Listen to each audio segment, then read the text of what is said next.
बड़े बेटे अपनी बहू से कहा कि मैं कार्तिक नहाऊंगा, तो छोटी बहू ने कहा कि हाँ नहा लो। वे सवेरे उठती तो ससुर को धोती और लोटा दे देती। ससुर नहाकर आते तो धोती धोने सुखाने के बहू ले लेती।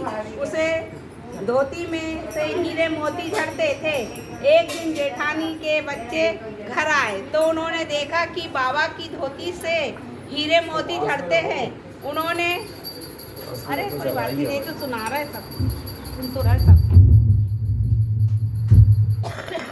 हाथ लगाने गुनाह है, ऐसा हाथ लगाने गुनाह है। अब भैया उनका कह मालूम लो। जेठानी के बच्चे घर आए तो उन्होंने देखा कि बाबा की धोती से तो हीरे मोती झड़ते हैं। उन्होंने घर जाकर अपनी माँ से कहा कि बाबा की नहाकर आते हैं तो उनकी धोती से हीरे मोती झड़ते हैं। माँ ने कहा कि जा कह दे कि हमारे घर रहकर कार्तिक नहा ले। बूढ़े ने कहा कि अच्छे बूढ़ा उठा तो जेठानी बड़बड़ा कर करने लगी कि सवेरे उठते ही खड़बड़ करनी शुरू हो जाती है, सोने भी नहीं देता है। पैर पटकते झटकते लोटा धोती देती। जब बूढ़ा नहाकर बाहर आया तो उसने धोती खूंटी पर लटका दी। वहाँ बच्चे फिसल कर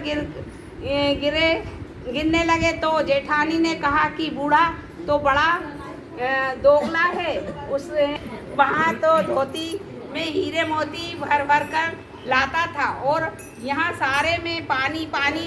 बच्चे भी गिर पड़े। इस बूढ़े कोकले से कह दे कि जहाँ वहीं पर नहा ले। और उसकी लड़की ने धोती लोटा फेंक दिया। कार्तिक का महीना पूरा हुआ तो उसने बहू से कहा कि मुझे ब्राह्मण जिमाने हैं। बहू ने कहा कि ससुर जी बड़े चाव से जिमाओ। बूढ़ा ब्राह्मण को न्योता दे आया तो उसने कहा कि मेरा मन तो ऐसा करे कि बहू बेटों को भी न्योता दे दूं, आता हूँ। तो छोटी बहू ने कहा कि हाँ हाँ जरूर दे दो।